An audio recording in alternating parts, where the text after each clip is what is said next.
आहे का मागायला कुठला नेता? झेंडा एक नाही, नेता एक नाही, कसलंच काही नाही, नारा बी एक नाही, अभिवादन बी एक नाही.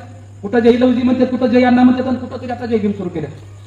महामानव तथागत गौतम बुद्ध, बोधिसत्व परमपूज्य डॉक्टर बाबासाहेब आंबेडकर, माता रमाई, भीमाई, सावित्रीबाई फुले आणि ज्यांच्या जयंतीच्या निमित्ताने आपण या ठिकाणी आज जमलेलो आहोत, असे साहित्यभूषण साहित्य सम्राट अण्णाभाऊ साठे यांच्या झुंजार कार्याला प्रथमतः अभिवादन करून वंदन करून यांच्यावर उपस्थित आमचे सगळे पुणेकर मंडळी, त्याच्यामध्ये विशेष करून टेक्सासदादा आणि त्यांचा सगळा संच, इथल्या काळेताई आणि समोर बसलेले आमच्या सगळ्या भगिनी बांधव, जसं आमचे डॉक्टर कीर्तिपाल म्हणाले की आज या ठिकाणी RPI, भीमशक्ती,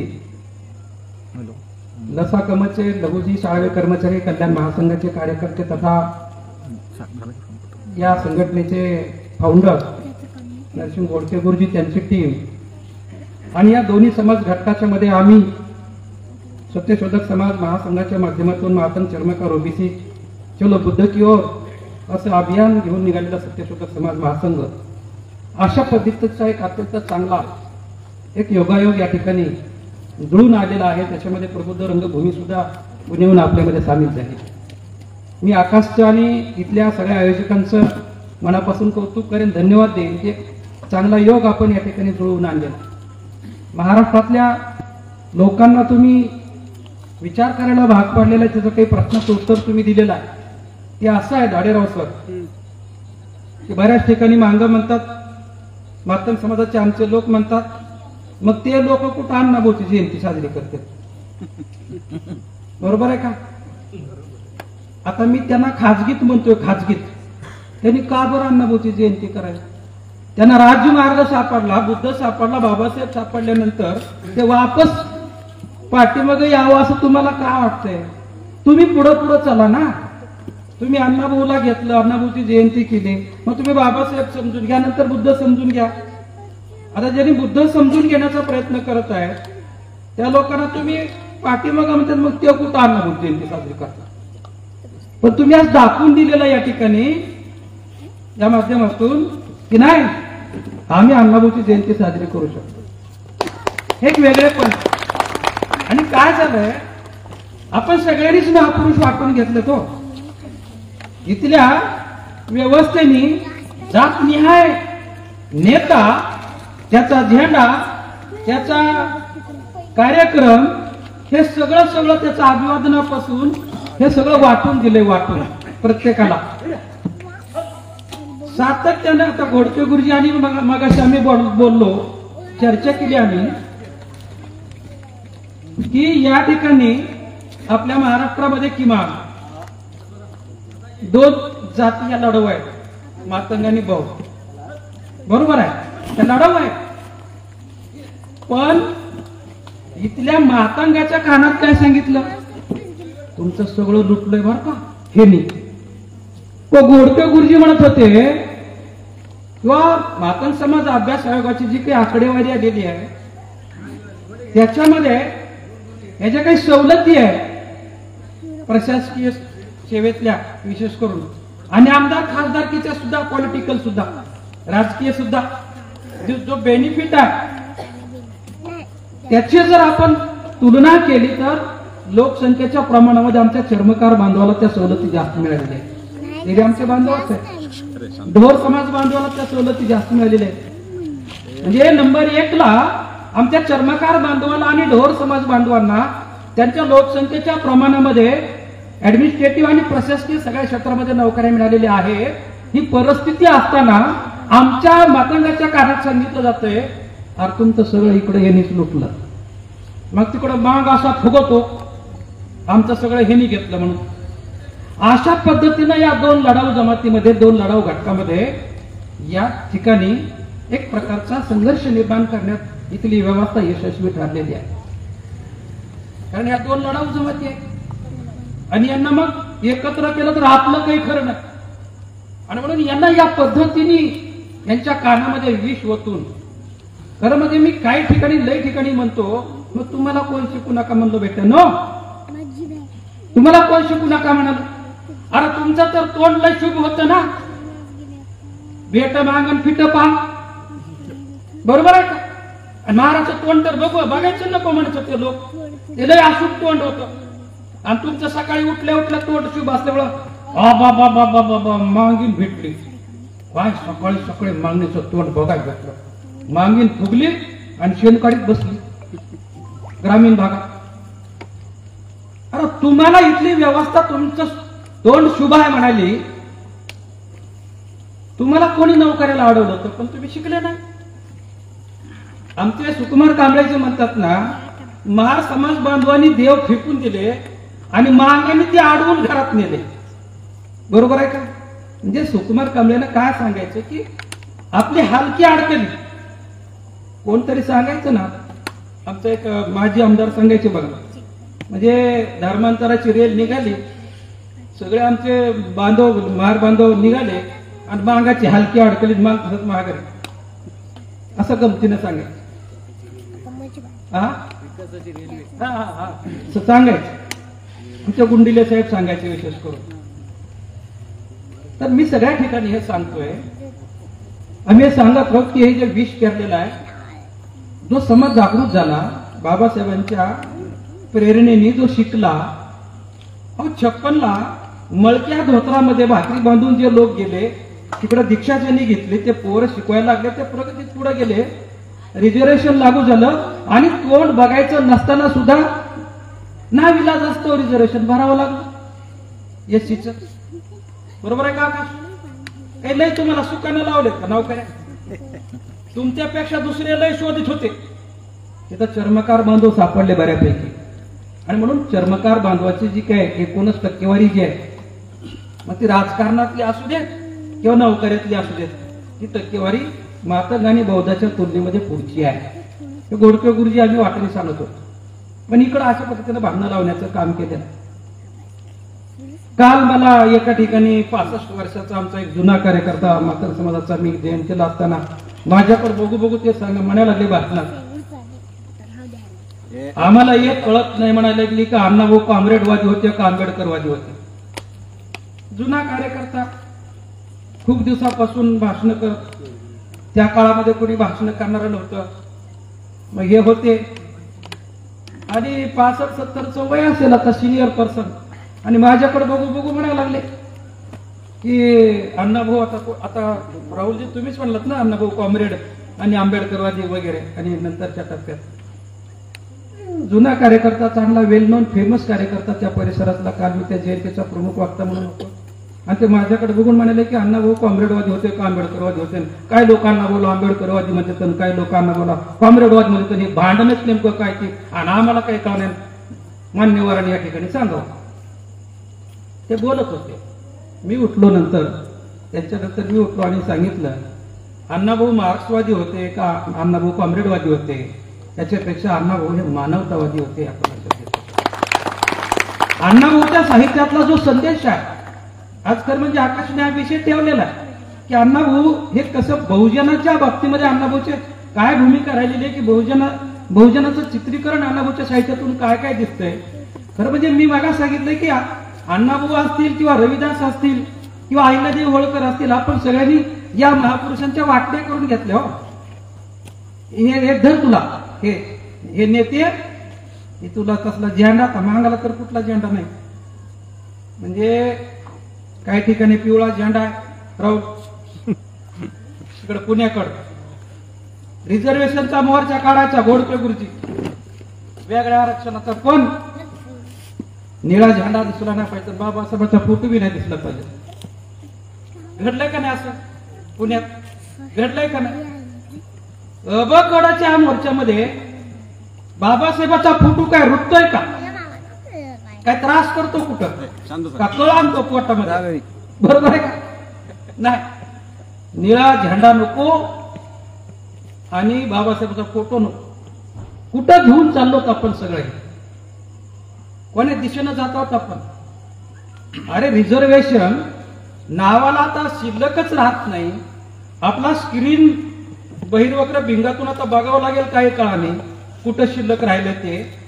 हे माकडाची गोख होते की ते माकड दोन बोक्याचं भांडण करताना इकडलं बी थोडं खातंय तिकडलं थोडं खाऊ खातंय, बरोबर आहे का? माप नीट होत नाही, मग थोडं इकडलं खात खात सगळंच खाऊन टाकतंय आणि ते दोघ जण नुसते एकमेकाकडे बघतच बसते. होती का नाही आपल्याला लहानपणी गोष्ट? कुठेही रिझर्वेशन 2012 पासूनच्या भरत्या बंद आहेत. पीएचडी केलेल्या पोरं सीएचबी वर काम करतायत, सीएचबीचं पण बिल लवकर निघत नाही, बरोबर आहे? पीएचडी करणाऱ्या पोराचं तिथं भारतीमध्ये त्याचं शिष्यवृत्ती मिळत नाही, पोरींच्या शिष्यवृत्त्या मिळत नाही सावित्रीबाई फुलेंच्या.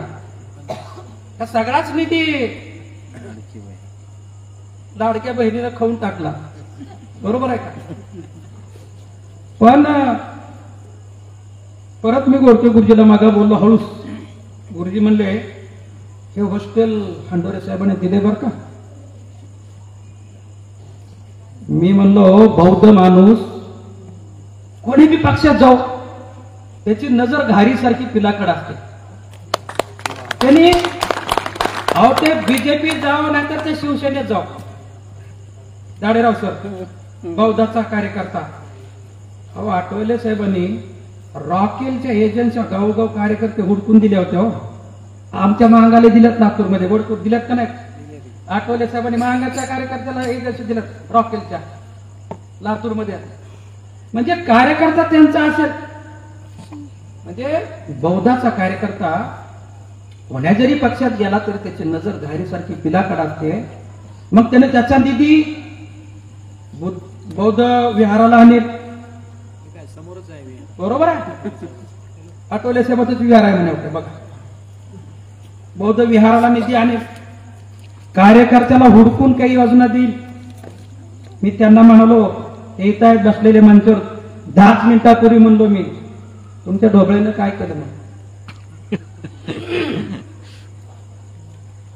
ही दृष्टी जी आहे, ढोबळे बी कितीतरी दिवस मंत्री होते ना, होते का नाही? मला वाटतं 20 तरी वर्ष असतील बाबा, 20-25 वर्ष तर असतील. काही गावोगाव काय दिलं का काही कार्यकर्त्याला त्यांच्या जातीतल्या तरी? बौद्धाला जाऊ द्या, नादी उद्या मांगाच्या कार्यकर्त्याला दिलं का काही गावोगाव जिल्ह्याला तालुक्याला काही हुडकून? दृष्टी नाही, दृष्टीचा अभाव आहे. आणि दृष्टी कुणाकडे येते? जे बाबासाहेबांनी बुद्धाला वाचू शकतात त्यांच्याकडे दृष्टी आहे, दावा आहे माझा. आणि म्हणून आम्ही सातत्यानं आमचं निरीक्षण आहे. जेव्हा आमच्याकडे खासदार आवळे निवडणुकीला उभा राहिले, निवडणुकीच्या काळात आम्ही चॅलेंज केलं होतं, आवळे साहेबांनी मागाचे 10 पोरं नोकरीवर लावून दाखवे खासदार झाल्यावर. 10 कशाचं आले? तिथं त्या कुठल्या की सुदगिरणीच्या नावाखाली पैसे जमा केले, ते तिथं अजून ते कार्यकर्त्याचे पैसे कुंकडे तिकडच आहे. सुदगिरणी बी गेली बोंबलत, आवळे साहेब बी गेले निघून. घडलं ना असं परिस्थिती घडली. म्हणून ही दूरदृष्टीचा अभाव जो आहे तो चळवळीच्या कार्यकर्त्यामध्ये दूरदृष्टी येते. आणि ज्याच्याकडे चळवळ नाही, जो आंबेडकरी मुशीमध्ये वाढत नाही, तो त्याला तिकडं खासदार करा का आमदार करा का पंतप्रधान करा तुमच्या जातीचा, त्याचा काहीच फरक पडत नाही. ते एक भिकारीच फक्त सुधरून जाईल एवढंच होईल, तर दुसऱ्यासाठी काहीच करणार नाही. आणि मांग जातीचा पुढारी तर काहीच करणार नाही. ते हलकटातला हलकटच स्वतःच अगोदर बघत, समाजाकडे फिरकून बघणार नाही. जितके आमदार खासदार झाले त्या समाजात त्याचा तपास आहे ना. आणि त्यांनी मला, मी इथं जाहीर बोलतो, त्यांनी सांगितलं पाहिजे आम्ही जिल्ह्याला ह्या योजना या समाज घटकासाठी राबवल्या होत्या म्हणून, आणि इतके कार्यकर्ते उभा केले म्हणून. सांगते का कोण मातंगाचा पुढारी? आमदार खासदार झालेला कुठला, मंत्री झालेला नाही सांगू शकत. आणि म्हणून मी म्हणतो नेहमी मातंगाच्या लोकांना मैत्री बौद्धाबरोबर करा. ठीक आहे, तिथं बी काही नालायक असतील सगळीकडेच आहेत, कमी जास्त जरा महागात जास्त तिथे थोडे कमी असते, सगळीकडे कमी जास्त. तो विषय नाही. आपला लायक नसलेले लोक सगळीकडे कमी जास्त असू शकतात, आपला तो विषय नाही. परंतु बहादर जर कुठली कम्युनिटी असेल तर ती बौद्ध कम्युनिटी. आणि म्हणून आमचा प्रयत्न आहे की या कम्युनिटीच्या पाठीमागे आपण उभारलं पाहिजेत मातंगाने. धर्माच्या पातळीवर आपल्याला आपण कोसो दूर आहे.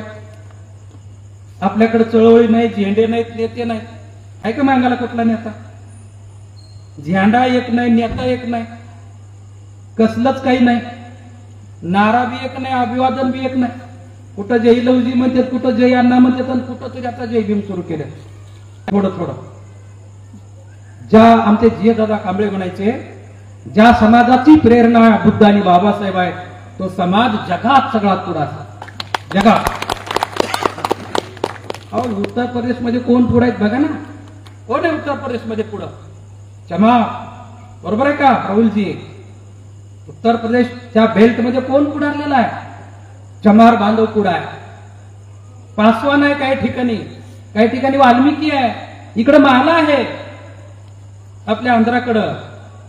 ज्या ज्या ठिकाणी ज्या ज्या लोकांनी बुद्ध आणि बाबासाहेबांना आयडॉल मानलेला आहे तो प्रगतीच्या पातळीवर आहे. म्हणून अण्णाभाऊ समजून घेत असताना आपण जातीच्या चाकोरीतून अण्णाभाऊला समजून घेता येणार नाही. लक्षात घ्या, अण्णाभाऊला जातीचं म्हणून स्वीकारता येणार नाही, बाबासाहेबाला सुद्धा जातीचं म्हणून स्वीकारता येणार नाही.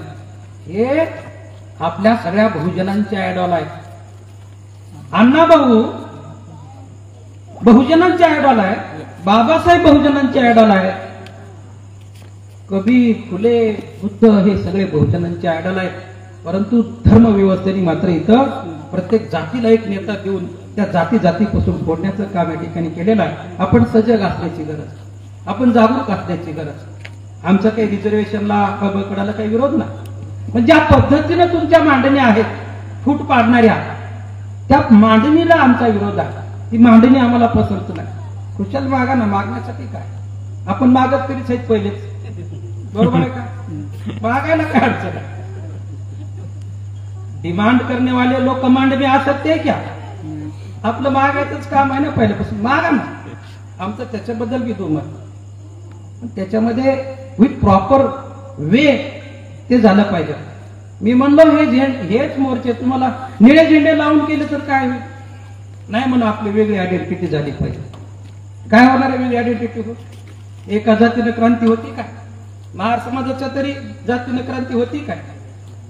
होती काय क्रांती एका जातीत? आपल्याला किमान ह्या दोन जाती जर आपण महाराष्ट्रात एकत्र करू शकलो तर मी तुम्हाला सांगतो राजकारणाच्या क्षेत्रामध्ये सुद्धा आपण प्रगतीच्या पातळीवर जाऊ शकतो, किंवा एक दबदबा आपला राहू शकतो. आणि अनेक प्रश्न आपण या दबदब्याच्या माध्यमातून शासनाकडून मंजूर सुद्धा करून घेऊ शकतो. पण तो दबदबा आपल्याला निर्माण करणं गरजेचं आहे. आपल्याला आपल्या समाजाची एक संघ ताकद निर्माण करता येऊ शकत नाही एका कोणाची.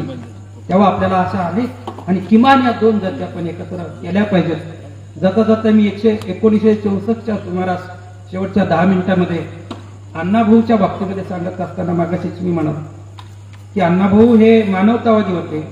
आणि मग त्या कार्यकर्त्यांना मी उत्तर दिलं, मानवतावादी होते ही गोष्ट तर खरी आहेच, पण याचं उत्तर जर तुम्हाला शोधायचं असेल, मी काय म्हणालो काल की अण्णाभाऊ कॉम्रेडवादी होते का आंबेडकरवादी होते, याचं उत्तर जर तुम्हाला शोधायचं असेल तर जगात ज्यांना सिंबल ऑफ नॉलेज नंबर 1 चा विद्वान म्हणून जगामध्ये ज्यांची गणना केलेली आहे, सिंबल ऑफ नॉलेज म्हणून जगाने ज्यांना विद्वान म्हणून मान्यता दिलेली आहे, अशा डॉक्टर बाबासाहेब आंबेडकरांची एक छोटीशी पुस्तिका आहे, ती तुम्ही वाचा म्हणालो. आणि त्या पुस्तिकेचं नाव आहे बुद्ध की कार्ल मार्क्स. आणि मी त्यांना सांगितलं की या तुमच्या प्रश्नाचं उत्तर बुद्ध की कार्ल मार्क्स या छोटेखानी पुस्तिकेमध्ये जगातल्या विद्वानांनी दिलेला. आता तुम्हाला जगातल्या विद्वानाचं ऐकायचं नसेल आणि अण्णाभाऊच का असे तर त्याला अविलाज नाही. बरोबर आहे का?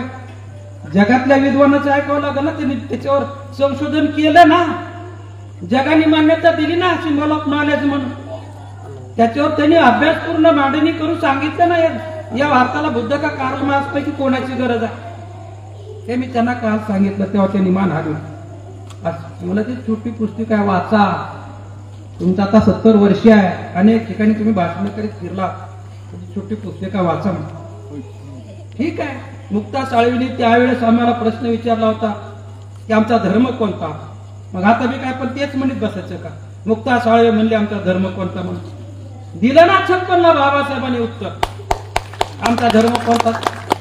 आता दादा म्हणाले शिवाजी महाराज बुद्ध होते, बौद्ध होते, शिवाजी महाराज तर बौद्ध होतेच, पण शिवाजी महाराजचा आजा पंजा खापर पंजा आणि हा सगळाच देश बौद्ध देश होता. तो इतिहास 1250 वर्ष या देशावर बुद्धाच्या विचाराची राजवट झालेली, बरोबर आहे का? 1250 वर्षापर्यंत. अरे इथले मोठमोठे राजे महाराजे हे बुद्धमय झाले, त्यांनी दीक्षा दिली, करोडोची संपत्ती जुगारून फेकून सोडून देऊन ते बुद्धाच्या दम्माला ते शरण गेले. आपले सगळेच पूर्वज, इथला मराठा असेल किंवा कुठल्याही साळी कोळी माळी इथले सगळे बहुजन जे असतील, हे सगळे बहुजन हा सगळा देशच 1250 वर्ष हा बुद्धाच्या राजवटीवर चाललेला देश आहे. आपल्या सगळ्याचेच बाप आजोबा पंजोबा कापर पंजोबा त्याचे कापर पंजोबा हे बौद्ध होते.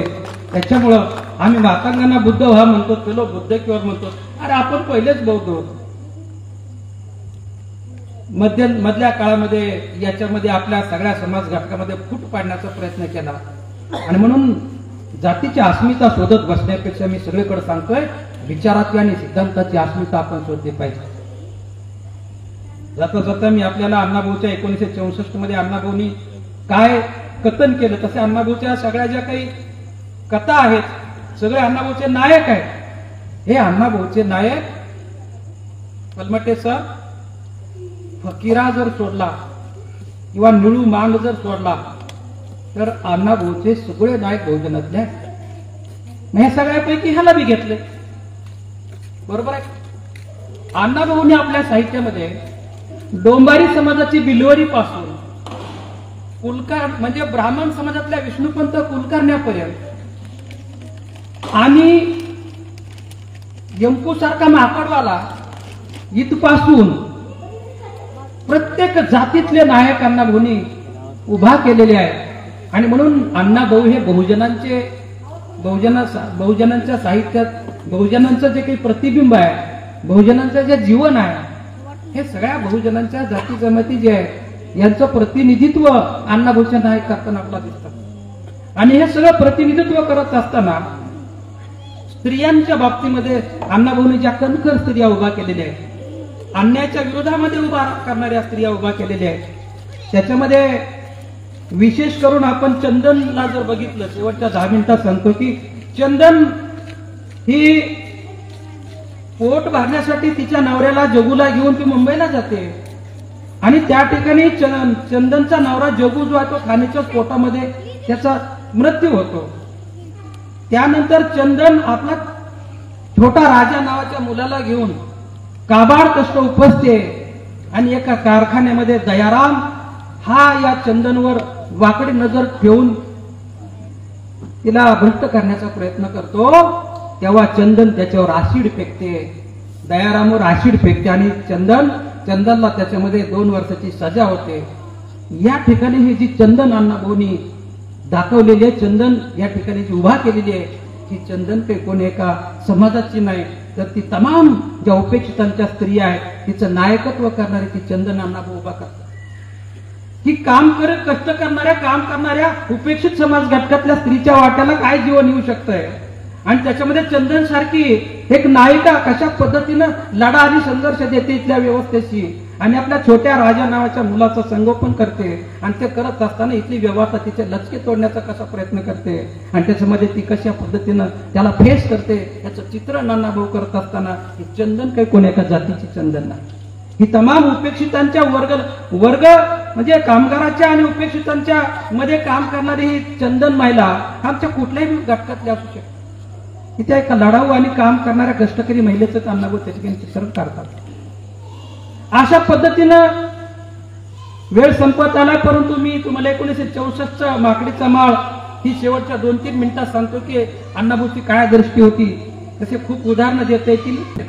1964च्या सुमारास माकडीचा माळ जी अण्णाभाऊंनी कथा लिहिली, त्या माकडीच्या माळावर या कथेवर बाबासाहेब आंबेडकरांच्या विचाराचा प्रभाव कसा पडलेला आहे आपल्याला दिसून येतं. तसे अण्णाभाऊच्या साहित्यावर बाबासाहेबांच्या विचाराचा प्रभाव पडण्याचे खूप काही कथा, खूप काही उदाहरणं आपल्याला देता येऊ शकतात.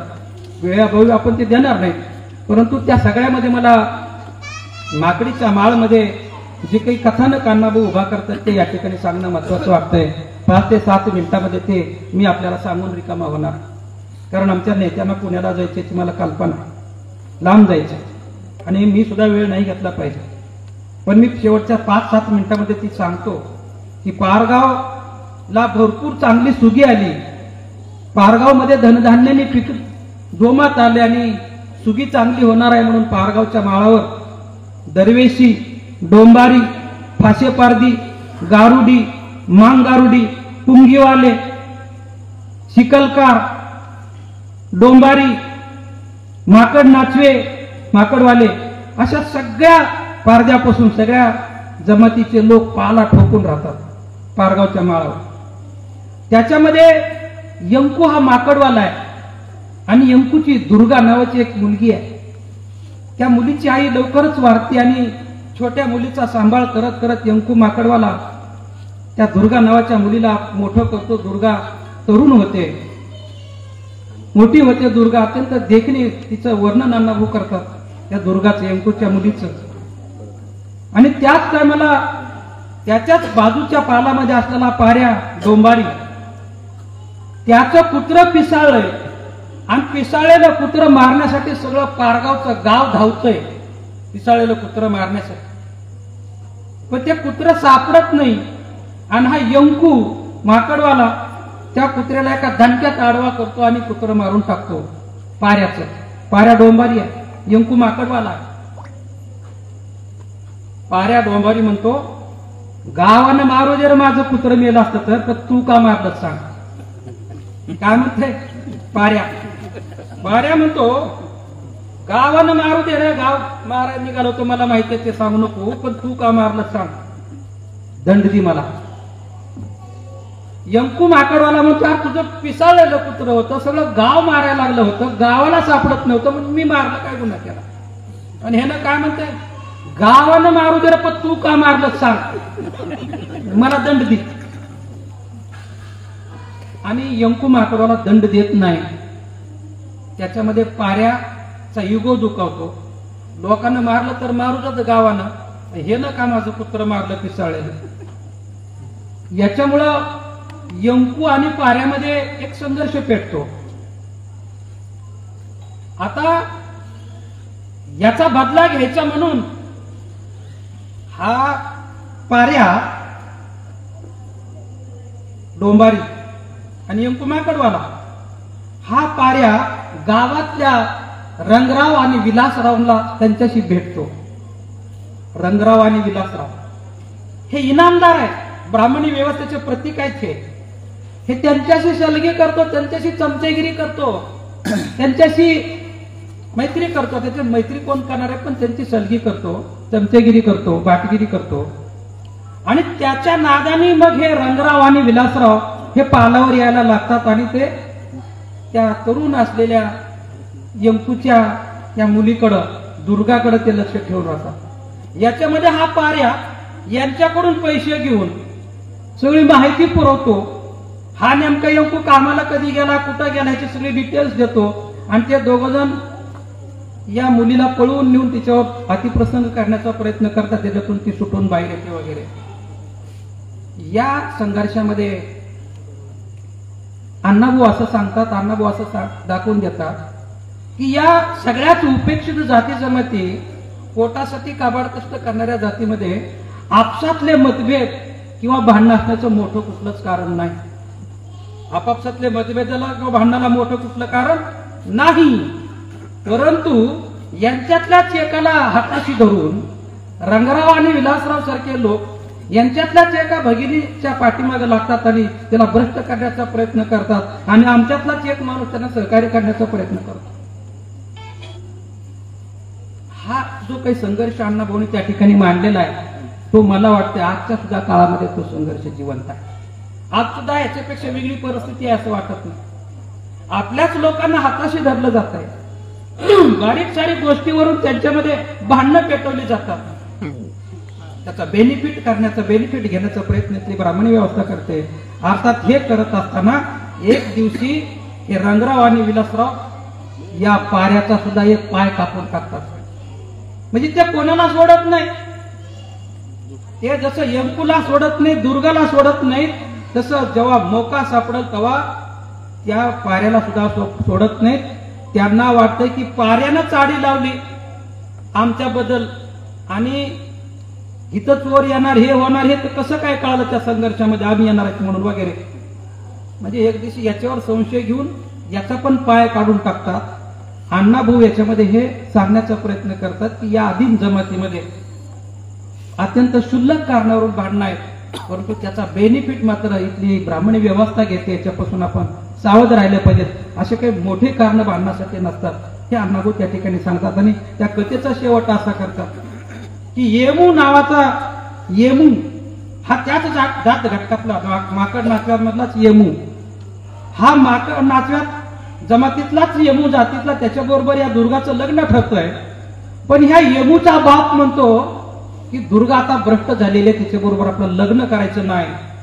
बघा, येमूचा बाप म्हणतो, येमूचा बाप म्हणतो की दुर्गा आता भ्रष्ट झाली आणि पंचायत बोलवली जाते. येमूचा बाप पंचायत बोलवतो आणि त्या ठिकाणी पंच असं सांगतात दुर्गाला, उकळत्या तेलातला तो पैसा काढ, जर तो पैसा तुझ्या हाताला भाजला तर तू भ्रष्ट आहेस आणि जर तुझा हात नाही पोळला तर तू चांगली आहेस. अशा पद्धतीचा पंच तिथं त्या निर्णय देतात. त्या ठिकाणी हा परिवर्तनवादी येमू असा सांगतो थांबा, आणि त्या बापाला म्हणतो असं करूया आपण, तू उकळत्या तेलात तू हात घाल, तुझा हात जर भाजला तर दुर्गा ही कशी आहे, भ्रष्ट आहे असं समज, आणि नाही भाजला तर चांगली आहे असं समज, तू हात घाल. एवढं सांगितल्यानंतर त्याचा बाप काही उकळत्या त्याला हात घालायला तयार होत नाही आणि ती जात पंचायत त्या ठिकाणी उधळून जाते. ते सगळे लोक निघून जातात.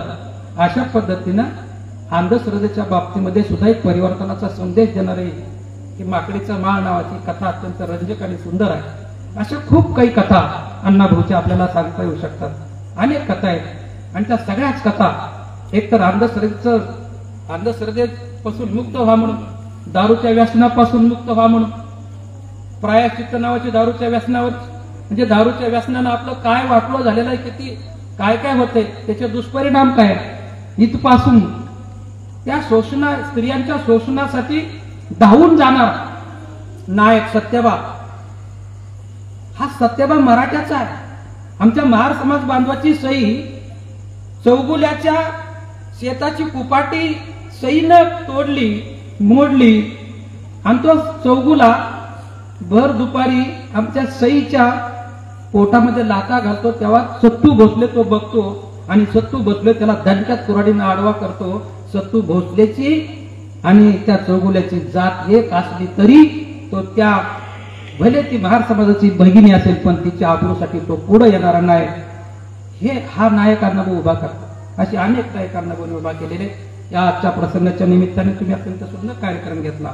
आमच्या सगळ्याच नेत्यांना खूप पुढे जायचे, आमच्याकडून खूप उशीर झाला, परंतु एक चांगला कार्यक्रम, एक चांगला संदेश देणारा कार्यक्रम आपण निश्चितपणाने घेतला. मी पुन्हा एकदा आमचे आकाश आणि त्यांचे सर्वच आमचे जिल्हाध्यक्ष जिथं बदलेत, मी वेळावेळी सगळ्यांची नावं नाही घेऊ शकलो. तुमच्या संयोजक मंडळाच्या सगळ्यांची नावाची पत्रिका माझ्याकडे आहे. त्या सगळ्यांना मी या ठिकाणी धन्यवाद देतो मनापासून. अशा पद्धतीचे कार्यक्रम आपण घेतले पाहिजेत. आपल्या अण्णाभाऊ असतील, आपले बाबासाहेब असतील, आपल्या सगळ्या महापुरुषांचा जो काही संदेश आहे तो आपण एक झालं पाहिजेत आणि या व्यवस्थेच्या विरोधामध्ये लढलं पाहिजेत. आणि हीच भूमिका अण्णाभाऊने आपल्या साहित्यातून घेतलेली आहे की बहुजनांनी त्यांच्या अन्यायाच्या विरोधामध्ये एक झालं पाहिजे आणि इथल्या व्यवस्थेच्या विरोधामध्ये टक्कर दिली पाहिजे. अशा पद्धतीचा संदेश अण्णाभाऊने आपल्या साहित्यातून वेळोवेळी दिलेला आहे. तेव्हा अण्णाभाऊला आपल्या जातीपुरतं मर्यादित न करता किंवा बाबासाहेबाला आपल्या जातीपुरतं मर्यादित न करता मी सगळ्या मातंगांना आम्ही हे सांगत आहोत की आता आपण अण्णाभाऊ वाचला, अण्णाभाऊच्या नंतर आपला बाबासाहेब वाचावे लागतील. कारण तुम्ही आता जसं सांगितलं की काय तुम्ही सांगितलं की नमन माझे तुम्हा भास्करा एम.ए. पी.एच.डी. तुम्हा डॉक्टरा, नमन माझे तुम्हा भास्करा एम.ए. पी.एच.डी. तुम्हा डॉक्टरा, खंडोबाला दिली सोड चिठ्ठी डॉक्टर बाबासाहेब आंबेडकर तुमच्यासाठी. की अण्णाभाऊचं कवन पाण्यानं भरलं माझं खिसं वाहन मलाय का छत्रीची. म्हणजे अण्णाभाऊला का छत्रीची वाहन आहे, पाण्यानं खिसे भरलेत अण्णाभाऊ म्हणतात. आणि तशा टायमाला अण्णाभाऊ असं सांगतात, काय म्हणतात अण्णाभाऊ, की गरज एकीची चीड बेकीची. काय म्हणले अण्णाभाऊ, गरज एकीची चीड बेकीची. आणि धर्मांधांनी छळलं म्हणतात, धनिकांनी पिळलं म्हणतात, चोर चाव झाले, आम्हाला हीन कलंकित ठरलं, वर आमच्यावर जिना अवमानित लादलं, भेदभाव निर्माण केला. आणि तो भेदभाव मुक्त महाराष्ट्र आपण नवीन महाराष्ट्र निर्माण करू, अशा प्रकारचा संदेश अण्णाभाऊ आपल्या कवनामध्ये देतात. तो संदेश आपण लक्षात घेऊया आणि बाबासाहेबांनी बुद्ध समजून घेऊन. कारण इथं बीजेपी का सत्तेत आली, तर त्या सगळ्या बीजेपीला मानणाऱ्याचा धर्म एक होता. अलग अलग धर्म असणाऱ्यांचं, अलग अलग इंटरेस्ट असणाऱ्यांचं एक राजकीय संघटन यशस्वी होऊ शकत नाही. बाबासाहेबांनी 1951 मध्ये पतियाळामध्ये भाषण सांगितलं, जसं साप आणि मुंगस एकत्र होऊ शकत नाही, तसे वेगवेगळे धर्म असलेले लोक एकत्र होऊ शकतील याची काय खात्री नाही. आणि म्हणून बीजेपी सत्तेत आली, त्याचं हिंदुत्व हे कारण आहे. आपण बी बुद्धाच्या धम्माच्या माध्यमातून, या मंचाच्या माध्यमातून, धम्माच्या माध्यमातून अनेक जातींना एकत्र करू शकलो तर या महाराष्ट्राच्या राजकारणामध्ये आपण एक क्रांतिकारी बदल घडवू शकतो. परंतु व्यवस्थेला हे करायचं नाही आणि आमचं ते काम आहे, ते काम आपण हातात हात घालून करू. एवढंच या निमित्ताने बोलतो, थांबतो. जय भीम, नमो बुद्धाय.